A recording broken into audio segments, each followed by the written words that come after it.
So guys, इस episode की starting होती है फ्यूचर काकेरू के पास्ट स्टोरी से कि कैसे काकेरू के पास्ट में वो डिप्रेशन में जाता गया और उसने सुसाइड कर ली। तो हमें दिखाया जाता है स्टार्टिंग में कि कैसे काकेरू अपनी मॉम के साथ शिफ्ट हो गया एक नए शहर में और उसका स्कूल भी चेंज हो गया। और फिर उसकी मॉम ने उसका स्पोर्ट्स बैग भी फेंक दिया और बोला कि तुमने मुझसे प्रॉमिस किया था कि तुम कभी ज्वाइन नहीं करोगे स्पोर्ट्स क्लब, तो मैंने वो फेंक दिया, अब तुम्हें उसकी ज़रूरत नहीं। जिसे देख के काकेरू बहुत ही ज़्यादा दुखी होता है। फिर हमें दिखाया जाता है कि कैसे वो नए स्कूल में नए दोस्तों से मिला, उनके साथ बाहर घूमने आया और जब उसकी मदर का मैसेज आया उन्हें हॉस्पिटल ले जाने को, उसने उसे इग्नोर कर दिया और जिसकी वजह से उन्होंने सुसाइड कर ली। काकेरू ने इसका जिम्मेदार खुद को समझा। हमें उसके पुराने टोक्यो स्कूल का सीन भी दिखाया जाता है जहाँ पे उसकी वजह से उसकी टीम जो है सॉकर का मैच हार जाती है और उसे ब्लेम करने लगती है और बुली करने लगती है, जिससे वो बहुत ही ज़्यादा दुखी होता है। फिर दिखाया जाता है कि काकेरू ने न्यू स्कूल में सुवा को सॉकर क्लब ज्वाइन करने से मना कर दिया और वो ज्वाइन नहीं करता सॉकर क्लब और डिप्रेशन में जाते जाता है।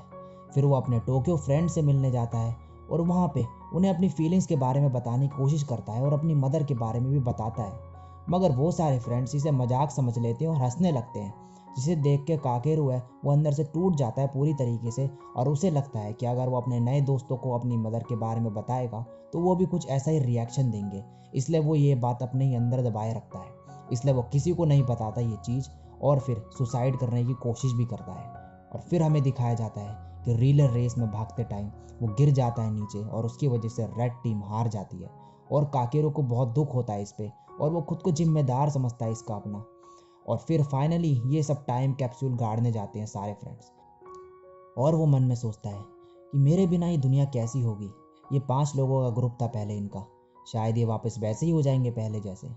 वो इतना ज़्यादा परेशान हो जाता है कि न्यू ईयर ईव के दिन वो नाव से भी लड़ाई कर लेता है और वहाँ से चले जाता है, मगर वो नाव पे नहीं खुद पे ही ज़्यादा गुस्सा हो रहा होता है और उससे माफ़ी मांगने की भी हिम्मत नहीं कर पाता।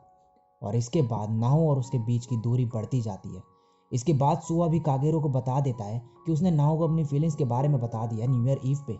काकेरो बोलता है ये तो बहुत अच्छी बात है। फिर नेक्स्ट सीन में वो नाहो को देखता है वैलेंटाइंस चॉकलेट के साथ। वो बोलता है ये तुम जिसको लाइक करती हो उसके लिए है क्या?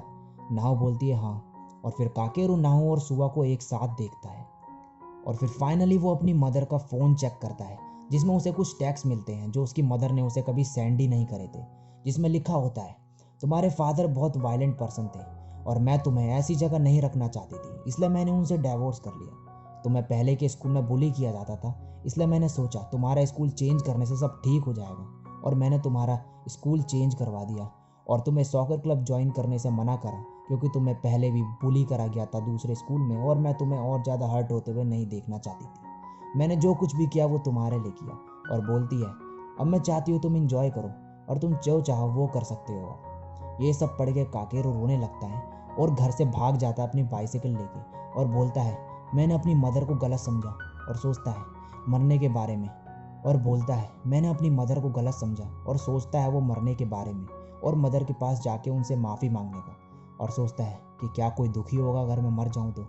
और फाइनली बोलता है मैं सोचता हूँ वो वैलेंटाइंस चॉकलेट किसके लिए थी जो नाव लाई थी, वैसे इससे कुछ फ़र्क नहीं पड़ता अब। और सामने आते ट्रक नहीं देखता वो और उससे उसकी टक्कर हो जाती है। अब वापस प्रेजेंट का सीन दिखाया जाता है जहाँ पे नाव के लेटर में लिखा होता है कि मैं चाहती हूँ तुम काकेरू से बात करो। नाव वैसा ही करती है और अपनी फ्यूचर सेल्फ जैसी गलती नहीं करती और काकेरू से माफ़ी मांगती है और काकेरू भी उसे एक्सेप्ट कर लेता है। नाव उसके साथ घर चलने को भी बोलती है, मगर जो काकेरू है वो मना कर देता है और बोलता है उसकी सॉकर प्रैक्टिस है तो वो नहीं आ पाएगा। वो नाव को माफ़ तो कर देता है मगर फिर भी वो उसे इग्नोर करता जाता है कई बार और इस वजह से जो नाव है वो क्लास में बहुत ज़्यादा दुखी भी हो जाती है और रोने लगती है और बोलती है जितना भी टाइम मैंने काकेरू के साथ स्पेंड करा और जो फीलिंग्स है मेरी उसके लिए वो सब ख़त्म हो जाएगी अगर उसने काकेरू को खो दिया तो। अब फ्यूचर का सीन दिखाया जाता है जिसमें सभी फ्रेंड्स बोलते हैं काश हमने पास्ट में कुछ ऐसा किया होता जिससे काकेरू आज जिंदा होता, हमें उस वक्त कुछ करना चाहिए था। और बहुत दुखी होते हैं और बोलते हैं कि काश कोई चीज़ होती जिससे हम पास्ट में जा पाते और सब कुछ चेंज कर पाते दोबारा से। तभी हागेटा एक ब्लैक होल थ्योरी के बारे में बताता है बर्मुडा ट्रायंगल पे जो अटलांटिक ओशन पे है और ये सभी बोलते हैं कि हम लेटर्स भेजेंगे पास्ट में जिससे हम फ्यूचर चेंज कर सकें और जिससे काकेरू बच जाए। अब प्रेजेंट का सीन दिखाया जाता है जहाँ पे नाओ भी काकेरू को बचाना चाहती है। वो काकेरू को रोक के बोलती है कि काकेरू सिर्फ वैलेंटाइन डे तक का वेट कर लो और मन में बोलती है ये मैटर नहीं करता कि मैं कितना हर्ट हूँ या फिर ये मुझे कितना हेट करे, मैं बस काकेरू को खोना नहीं चाहती। और इसी के साथ ये एपिसोड यहीं पे ख़त्म हो जाता है। सो गाइज, ये एपिसोड काफ़ी इंटरेस्टिंग एपिसोड था। इसके फर्स्ट हाफ में हमें सिर्फ फ्यूचर काकेरू के पास्ट इंसिडेंट्स के बारे में दिखाया गया है कि ऐसा क्या क्या हुआ उसकी लाइफ में जिसकी वजह से वो डिप्रेशन में जाता गया और उसने फाइनली सुसाइड कर ली। नाहो ने इस एपिसोड में काकेरू से बात करने की भी कोशिश करी, मगर काकेरू अभी भी उसे इग्नोर करते जा रहा है। और लास्ट में नाहो ने काकेरू को बोला कि वैलेंटाइंस डे तक का वेट कर लो। अब नाहो ऐसा क्या करने वाली है वैलेंटाइंस डे के दिन कि काकेरू को वो बचा सके, वो नाहो को ही पता होगा और अगले एपिसोड में आपको भी पता चल जाएगा। तो आगे के एपिसोड देखने हैं तो वीडियो को लाइक करो, कमेंट करो, शेयर करो। चैनल पर पहली बार आए हो तो सब्सक्राइब करके बेल आइकन को प्रेस कर दो ऐसी ऑसम कंटेंट देखने के लिए। आज के लिए बस इतना ही, मैं मिलता हूँ नेक्स्ट वीडियो में। तब तक के लिए सायोनारा। और